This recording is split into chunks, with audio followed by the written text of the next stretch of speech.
Every empire tells the same story. It never says, "We are here for oil." It never says, "We are here for power." Instead, it uses softer words: democracy, stability, human rights. But history teaches us always ask a colder question. Who controls the resources when the dust settles? That question leads us to one country that refuses to disappear quietly: Venezuela, and why it matters. Venezuela is not poor because it lacks resources. It is poor while sitting on the largest proven oil reserves on Earth. More than Saudi Arabia. More than Iran. For most of the 20th century, that oil flowed outward. Foreign companies extracted it. Profits left the country. Ordinary people saw very little change. That arrangement worked until 1999.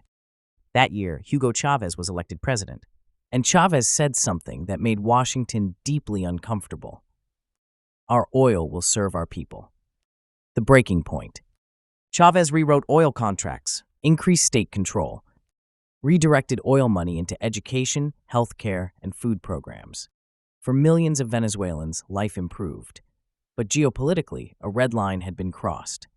In 2002, Chavez was removed in a sudden coup. For 48 hours, a new government took power, and the United States recognized it immediately. Chavez returned only because mass protests and loyal soldiers reversed the coup. From that moment on, Venezuela was no longer a partner, it was a problem. After Chavez, in 2013, Chavez died. Power passed to Nicolas Maduro. Maduro inherited a system almost entirely dependent on oil exports. Then, in 2014, global oil prices collapsed. Venezuela lost more than half its national income almost overnight. Imagine losing 70% of your salary in a single year. That was only the beginning. Sanctions followed. Banks were cut off. Oil sales restricted. Assets frozen. Spare parts blocked. Even medicine became difficult to import. By 2018, Venezuela entered hyperinflation. Teachers earned only a few dollars a month. Food prices doubled within days.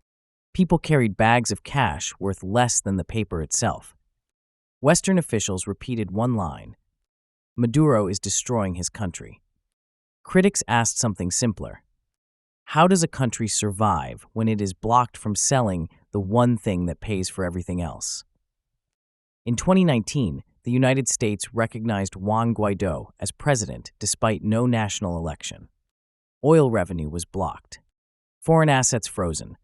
Pressure replaced diplomacy. The pattern. This is where Venezuela stops being unique. Because the pattern is familiar.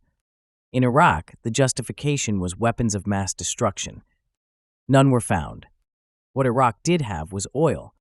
In Libya, intervention promised protection. Afterward, the state collapsed and oil infrastructure fractured. Different excuses, same outcome. By 2019, Venezuela entered a strange moment in history. One man, Nicolas Maduro, controlled the country. Another man, Juan Guaido, was recognized by foreign governments as president. Two presidents, one state. But power does not live in press conferences, it lives in institutions. The military stayed with Maduro. The courts stayed with Maduro. The oil infrastructure stayed with Maduro. And so nothing changed. Over time, foreign governments stopped mentioning Guaido. His role faded quietly. No announcement. No ceremony. Just silence. Sanctions remained. Pressure remained. But the government remained too. Previous takeover attempt. By 2020, pressure on Venezuela had reached a breaking point. Sanctions were already crushing the economy. Diplomatic isolation was nearly complete. Recognition had shifted away from Caracas. And then came the moment many believed would end it all. In May 2020, a small group of armed men landed on Venezuela's coast by speedboat. Their objective, according to captured fighters, was simple: capture Nicolas Maduro, remove the government, install a new leadership. The operation failed within hours. Venezuelan security forces intercepted the group almost immediately. Several attackers were killed. Others were arrested on live television. Two of the captured men turned out to be former U.S. Special Forces soldiers.